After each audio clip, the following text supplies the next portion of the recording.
அஸ்ஸலாமு அலைக்கும் வரஹ்மத்துல்லாஹி வபரகாத்துஹு. அறிந்ததும் அறியாததும் என்ற நிகழ்ச்சியினூடாக உங்களை சந்திப்பதில் பெருமகிழ்ச்சி அடைகிறேன். தௌஹீத், இஸ்லாத்தினுடைய ஆணிவேரே இந்த தௌஹீத் தான். அதாவது அனைத்தையும் படைத்து பரிபாலிக்கக்கூடிய ஒரே இறைவன் இருக்கின்றான். அந்த ஏக இறைவனை நாம் அரபியில் அல்லாஹ் என்போம். அந்த அல்லாஹ்வுக்கே முற்றிலும் அடிபணிந்து கட்டுப்பட்டு வணக்க வழிபாடுகளை செய்வதைத்தான் தௌஹீத் தன்னுடைய மூல ஆதாரமாக கொண்டுள்ளது. இந்த தௌஹீத் பிரச்சாரம் என்பது ஆதி மனிதர் ஆதம் அலைஹிஸ்ஸலாம் தொடங்கி இன்று வரைக்கும், இன்னும் சொல்ல போனால் உலகம் அழியும் வரைக்கும் நடந்து கொண்டேதான் இருக்கும். அல்லாஹ்வை நம்பக்கூடிய ஓரிரை மக்கள் இருக்கும் வரைக்கும் இந்த தௌஹீதுடைய பிரச்சாரம் முடிவடைய போவதில்லை. அந்த வகையில நாம வாழக்கூடிய இலங்கையிலும் சரி, இந்தியாவிலும் சரி, தமிழ் பேசக்கூடிய மக்கள் மத்தியில பல தௌஹீத் அமைப்புகள் இருக்கின்றன. தூய தௌஹீத் கொள்கையை மக்கள் மத்தியில் நாம் எடுத்து சொல்லணும், அதன்படி மக்களை வாழ அழைக்க வேண்டும் என்று. அந்த அடிப்படையில இன்று நாம் ஒரு முக்கியமான அமைப்பு ஒன்றின் பொதுச் செயலாளர் அவர்களை அறிந்ததும் அறியாதும் நிகழ்ச்சிக்கு அழைத்துள்ளோம். அஸ்ஸலாமு அலைக்கும். வலைக்கும் ஸலாம் வரஹ்மத்துல்லாஹி வபரகாத்துஹு. எனக்கு உங்களை ஒரு 11 வருஷ காலமா தெரியும். இந்த தௌஹீதுடைய பயணம் எப்படி இருந்தது, அதுல சந்தித்த ஏற்ற இலக்கங்கள் எல்லாம் உங்களோட கூட இருந்து பார்த்த அனுபவம் எனக்கு உள்ளது. நீங்க சொல்லுங்க, இந்த தௌஹீதுடைய உங்களோட ஆரம்ப காலகட்டம் எப்படி இருந்தது? பொதுவா சொல்லணுமே இருந்தா, நாம் எல்லாருமே ஷிர்க்குடைய வாசல்ல நின்று கொண்டிருந்தது. தௌஹீத் என்ற ஒளித்தான் எங்களை எல்லாம் வந்து காப்பாத்தினது. எல்லாத்துக்குமே ஷிர்க்குடைய அனுபவங்கள் இருக்கத்தான் செய்யும். உங்களுக்கு எப்படி இருந்ததா?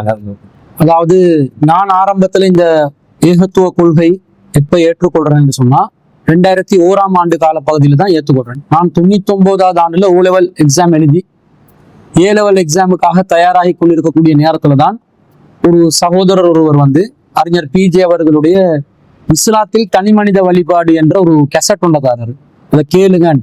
அப்ப அதை நான் கேட்கிறேன்.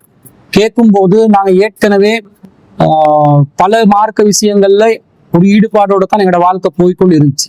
உதாரணமா சொல்றதா இருந்தா, உங்களுக்கு தெரியும் அகதியா ஞாயிறு பாடசாலை, அதுல நான் ஒரு ஆசிரியராக கொம்பனி தெருவுல கற்பித்து கொண்டிருந்த நேரத்துல மார்க்க ரீதியாக ஏனைய ஆசிரியர்கள் ரெஃபரன்ஸ் எடுக்கிறத விட நாங்க கொஞ்சம் தேடி ஆதாரபூர்வமா சொல்ல நினைக்கிறவங்க. இப்ப அந்த மைண்ட் செட் ஏற்கனவே எங்களோட மனசுல இருந்ததுனால இந்த அறிஞர் PJ அவர்களுடைய இஸ்லாத்தில் தனி மனித வழிபாடு என்ற அந்த கெசட்டை வந்து ஒரு சகோதரர் ஷரஃப்தீன் அவர்கிட்ட பேர், தௌஹீத் சிந்தனை ஆரம்பத்துல கொம்பனி தெருவுல பிரச்சாரம் செய்ததுல ஒரு முன்னிலை வகித்த ஒரு சகோதரர்.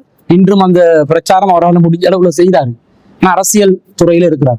அப்ப அவர் அந்த கொண்டு வந்து தந்து அந்த கெசட்டை வச்சு கேட்ட நேரத்துல உண்மையில மெய் சிலதுக்கு ஆரம்பிச்சிச்சு.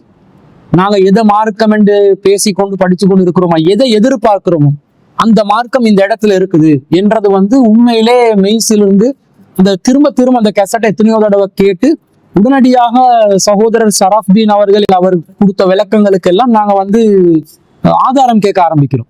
ஏன்னா ஆதாரம் கேட்கணும்ன்றதுதானே அடிப்படை. அவரும் ஆதாரங்களை சமர்ப்பிக்க நேரத்தில் அதுல ஈர்க்கப்படுது.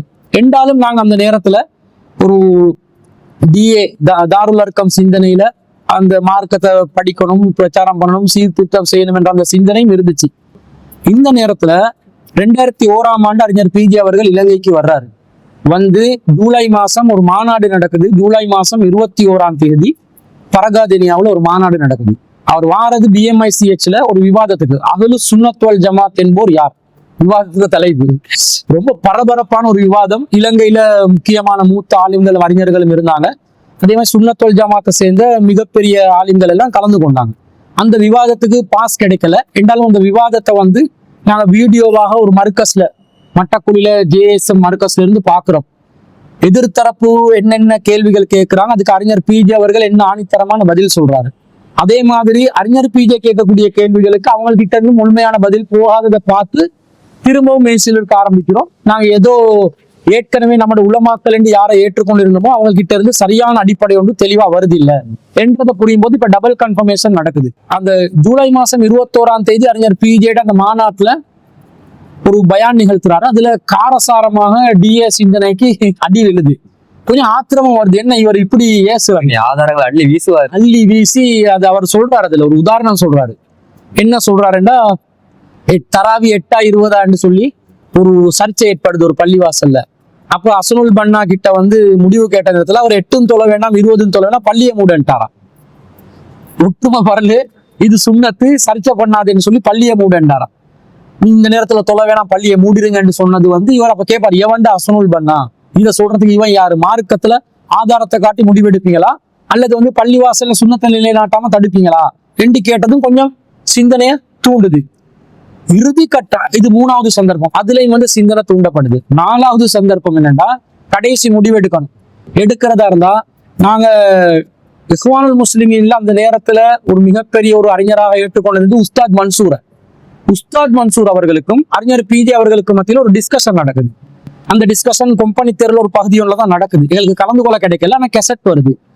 அதுல பையத் சம்பந்தமா இவர் கேட்கிறார் அறிஞர் பிஜே அவர்கள் உஸ்தாத் மன்சூரிடம், உங்களோட இயக்கத்துல ரகசிய பையத் இருக்குது. அப்ப அவர் சொல்ற, நாங்க பையத் எதுவும் எடுக்கல, உறுதிமொழியோடு தான் எடுக்கிறோம். அறிஞர் பிஜே சொல்லுவாரு, உறுதிமொழிக்கு அரபுல பையத்துன்னு சொல்லுவாங்க. அப்படி எட்டு இதுக்கு என்ன ஆதாரம் என்றெல்லாம் கேட்ட நேரத்துல அவர் என்ன பதில் கொடுப்பாருன்னா, அப்படி தலையில வந்து கையை வச்சு, எனக்கு ரொம்ப தலைவலிக்குது, மருந்து மாத்திரை சாப்பிடணும், சபையை கலைச்சு கொள்வோம் என்றாரு. இது நாங்க எதிர்பார்த்த நம்ம தரப்புல நாங்க பெரிய அறிஞரா யோசிச்சவர்கிட்ட இருந்து வரக்கூடாத பதிலே என்றதை நினைச்சு இது சரிப்பட்டு வராது. அப்ப நாங்க ஒரு முடிவு காணணும். அந்த வீடியோவை பார்க்கும் போதே சகோதரர் சரஃப்தீன் அவர்களும் உசைன் என்று சொல்லி இன்னொரு சகோதரர் இருந்தார் கொம்பனித்தர்ல, அவர் கம்பல சகோதரர் கொம்பனித்தர்ல இருந்தாரு. அந்த 2 பேரோடையும் நான் ஒரு சபதம் இடுறேன், உஸ்தாத் மன்சூர் அவர்களிடம் அறிஞர் பிஜே அவர்களுடைய அந்த கருத்துக்கள் மேலோங்கும் என்று சொன்னால் உஸ்தாத் மன்சூர் அவர்கள் தோல்வி அடைவார் என்றார் அந்த பேச்சுவார்த்தையில. இன்ஷா அல்லாஹ் இலங்கை களத்துல இந்த தௌஹீதை நிலைநாட்டுவதில் முதன்மை வகிக்கக்கூடிய ஒருவராக நான் இருப்பேன் என்று சொல்றேன். நான் சொல்லிட்டு தான் பாக்குறோம். அப்ப அந்த வீடியோலாம் கம்பல வச்சுதான் பாக்குறோம். அப்ப முடிவெடுத்தட்டும், சத்தியம் இந்த இடத்துலதான் இருக்குது, அறிஞர் பிஜே அவர்கள் சொல்லக்கூடிய கொள்கை சத்தியம் இருக்குது என்று சொல்லிதான் தௌஹீத பிரச்சாரம் செய்யணும் என்ற ஒரு முடிவுக்கு வாரம். அதுக்கு பிறகு 2002ஆம் ஆண்டு கிண்ணியா பள்ளிவாசல் திறக்கப்படுது. தௌஹீத் அமைப்பூடாக ஜமியத்து சபாபுடைய ஏற்பாட்டுல தான் அந்த பள்ளிவாசல் கட்டப்பட்டுச்சு. அதிலே நான் சொல்றேன், நான் ஏன் டிஏ விட்டு விலகி வந்தேன் என்ற ஒரு வீடியோ கூட அதுல முதல் தடவை பேசப்படுது. அதோட நாங்க முதலாவது வந்து பார்த்த இடம் வந்து மல்லிகாராம பகுதியில் இருக்கக்கூடிய இஸ்லாமிக் தவா சென்டர் 459 மல்லிகாராம பக்கத்துல. அதுதான் பார்க்குறோம். அந்த இடத்துல வந்து பள்ளிவாசல் இருக்குது, ஸ்கூலேனும் இருக்குது. இதுக்குள்ள உள்ள பிரச்சனைன்றது எங்களுக்கு தெரியல. என்றாலும் அந்த பள்ளிவாசலுக்கு நாங்கள் தொடர்பாகிறோம். சகோதரர் வஸ்லி நிசார் அவர்களோட தொடர்பாகிறோம். அவர் கொஞ்சம் ஃபீல்டு ஒர்க்கர், நிறைய களப்பணி ஆற்றுவார். தலைமைத்துவத்துக்கு தகுதியான பண்புகள் நிறைய இருக்குது. இப்ப மாற்று கருத்து வேறுபாடுகள் இருந்தாலும் அந்த நேரத்துல நாங்க கண்டதை சொல்றேன். அவரோட இணைஞ்சு இந்த பள்ளிவாசலை நாங்க ஹயாத்தாக்கணும் என்று சொல்லி ஒரு முடிவெடுத்துதான் ஆரம்பத்துல நாங்க உருவாக்குற தாவா அமைப்பு இஸ்லாமிக் கோலன் ரிசர்ச் அகாடமி, இக்ரா இஸ்லாமிக் கோலன் ரிசர்ச் அகாடமி. அதுல சகோதரர் உஸ்தாத் அஸ்மி அஹியா அவர்கள் மாற்று மதம் சம்பந்தப்பட்ட வகுப்புகள் நடத்தி அதுல நாங்க கிட்டத்தட்ட 1 வருட காலமா ரொம்ப தீவிரமாக அந்த மாற்று மதம் சம்பந்தமாக, பைபிள் சம்பந்தமாக, இந்து வேதங்கள் சம்பந்தமாக, பௌத்த மதம் சம்பந்தமாக ரொம்ப தீவிரமாக இதெல்லாம் எப்ப நடக்குதுன்னா 2001-2 காலப்பகுதியில் குறுகிய காலப்பகுதியில இந்த ஃபீல்டு ஒர்க்குக்கு நாங்க இணைஞ்சு அப்படி ஆரம்பிச்ச தாவா பணிதான் இன்னைக்கு இந்த அளவுக்கு